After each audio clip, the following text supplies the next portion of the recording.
So hello, मेरा नाम है सत्यम सिंह सहाय, उम्र है 17 साल और मैं आपको बताने वाला हूँ टिप्स एंड ट्रिक्स कि कैसे आप नीट एग्जाम को क्रैक कर सकते हैं। ये पहली टिप जो मैं आपको देना चाहूँगा, create a hobby. What is a hobby? Hobby एक ऐसा टाइम होता है, टाइम स्पेस होता है जहाँ पे आप अपने मनपसंद चीज़ को करते हैं। आप किसी को फॉर एग्जाम्पल क्रिकेट खेलना पसंद है तो वो 24 घंटा क्रिकेट तो खेल नहीं सकता है, क्योंकि उसको पढ़ना भी है, उसको खाना भी है, उसको बाथरूम में जाना है, उसको नहाना भी है। तो इन सारी चीज़ों को करते करते भी उसको थोड़ा सा टाइम स्पेस क्रिएट करना है अपने हॉबी के लिए। That is very complicated thing. इतने सारे चीज़ों करने के बाद भी हम लोग थोड़ा सा टाइम निकालते हैं अपनी हॉबीज़ के लिए, ठीक है। तो हम लोगों की हॉबी क्या होती है? फ्री टाइम में करने वाली चीज़ जो हमें बहुत पसंद है और उसे हम हॉबी कहते हैं। हॉबी हमें एक प्रकार से बैक सपोर्ट देती है कि हम जो कर रहे हैं अगर वो हमें पसंद नहीं है तो हम उसे करते हैं।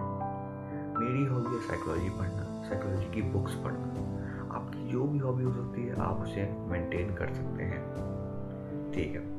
अब मैं बात करना चाहूँगा दूसरे पॉइंट के बारे में जो कि बहुत ही ज़्यादा इम्पोर्टेंट है। वो है कभी भी आपका मन करे, वैसे मैं इसको इस तरीके से नहीं बोलूँगा, मैं बोलूँगा कि सुबह सुबह जल्दी उठिए, 4 बजे उठिए और फिर सो जाइए। क्योंकि फिर जब तक आपका मन ना करे तब तक मत उठिए, क्योंकि आपको ब्रेन को रेस्ट चाहिए। तो सेकंड पॉइंट ये है, take as much as rest as you can. क्योंकि एक बार आप रेस्ट ले लेते हो तो उसके बाद फिर पूरे दिन आपको पढ़ते ही रहना है। फिर ब्रेक मिलेगा, बट 15 to 20 मिनट का ब्रेक मिलेगा और वो ब्रेक सफिशिएंट नहीं होता। तो जितना हो सके उतना रेस्ट ले लीजिए। That is very important for your brain to function in a very peaceful manner, or else that it will burn out, or what we say, okay।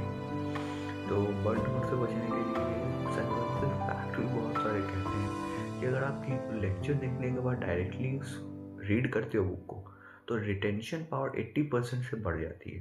तो ऐसे ही साइकोलॉजी फैक्ट्स में पढ़ते रहता हूँ, ऐसे साइकोलॉजी की एनसीईआरटी की बुक भी मैं पढ़ता हूँ। मुझे पता चला कि psychology is the only discipline जिसका एक्चुअली में अभी तक कोई परफेक्ट डेफिनेशन नहीं मिला है। और ये तक अभी तक मैं यही समझ पाया हूँ। चैप्टर 1 के कुछ पेजेस मैंने पढ़े हैं और अभी तक मैं यही समझ पाया हूँ कि साइकोलॉजी परफेक्ट डेफिनेशन नहीं है, but it is a discipline science and that is why इसको डिफाइन करना थोड़ा टफ हो जाता है। क्योंकि सारे फैक्टर्स को अगर आप डिफाइन करने में बैठ जाओगे तो एक किताब लिखोगे बस डेफिनेशन के लिए, ठीक है। That is why it is tough. तो फर्स्ट बुलेट था, रिवाइज करते हैं। फर्स्ट बुलेट क्या था? आपको हॉबी बनाना। दूसरी बुलेट क्या है?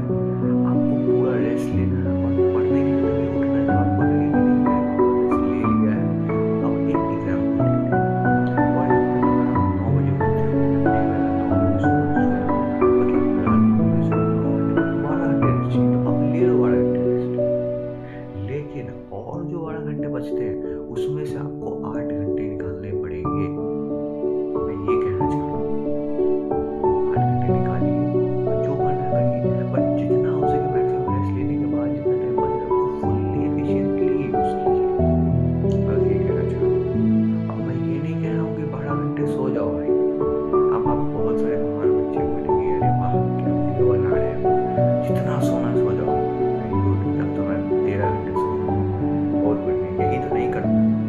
देखिए मैं कहना ये चाह रहा हूँ कि जितना रेस्ट आप ले सकते हो लीजिए। मैं ये नहीं कह रहा हूँ कि जितना हो सके उतना रेस्ट लीजिए। मैं बस सिंपल ये कहना चाह रहा हूँ कि आप एफिशिएंट अपने आप को बनाने के लिए जितना रेस्ट लगना चाहिए उतना रेस्ट ले लीजिए। फॉर एग्जाम्पल आपको एफिशिएंट होने के लिए 8 घंटे की नींद चाहिए, 9 घंटे की नींद चाहिए, तो ले लीजिए। लेकिन उसके बाद जितना टाइम बचा है उसमें आपको पढ़ना है, ठीक है। तो पहले पॉइंट हम लोगों ने क्या कहा था? देखिए मैं कोई बुलेट्स नहीं लगा रहा हूँ यहाँ पे स्क्रीन पे, इसलिए मैं बार बार पॉइंट्स को रिव्यू करते जा रहा हूँ ताकि आप लोग भूलें ना और आपको याद हो जाए पॉइंट्स। तो पहला पॉइंट जो मैंने कहा था, फर्स्ट पॉइंट था कि हॉबी बनाइए जिसे आपका ब्रेन बार बार पढ़ना होगा।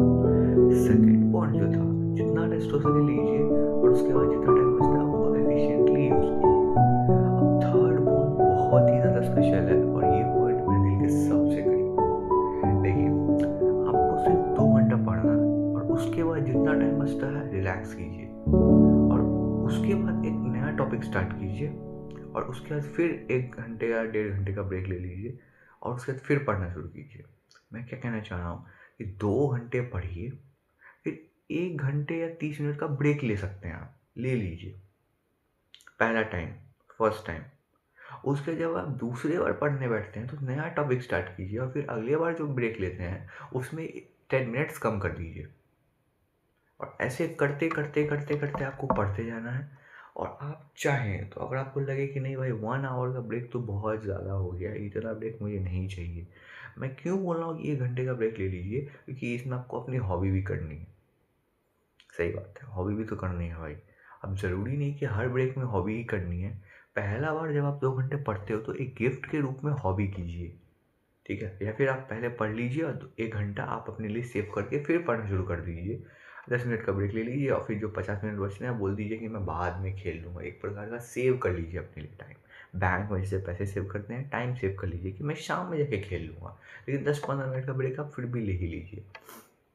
उसके बाद एक नया टॉपिक स्टार्ट कीजिए और फिर थोड़ा देर का ब्रेक लेके फिर नया टॉपिक स्टार्ट कीजिए, जिसको पोमोडोरो मेथड हम लोग कहते हैं। उसको ही फॉलो करना है। ये बेसिक चीज़ है और यही मैं भी फॉलो करता हूँ और मार्क्स अच्छे आते हैं, ठीक है? और ये थर्ड पॉइंट क्या था, पोमोडोरो मेथड को फॉलो कीजिए, ठीक है? मैं बोल भी रहा हूँ पोमोडोरो सर का जो मेथड है बहुत बढ़िया है और एफिशिएंटली यूज़ कीजिए इसको तो बहुत फ़ायदा होगा। फोर्थ पॉइंट जो मैं बोलना चाहूँगा कि बहुत मदद करता है वो है कि 2, 3 और 1 रूल, सॉरी उल्टा बोल दिया मैंने, 1, 2, 3 रूल, ठीक है? 1, 2, 3 मतलब कि आपको एक पहले फर्स्ट दिन रिवाइज करना है, उसके 2 दिन बाद फिर रिवाइज करना है, उसके 3 दिन बाद फिर रिवाइज करना है।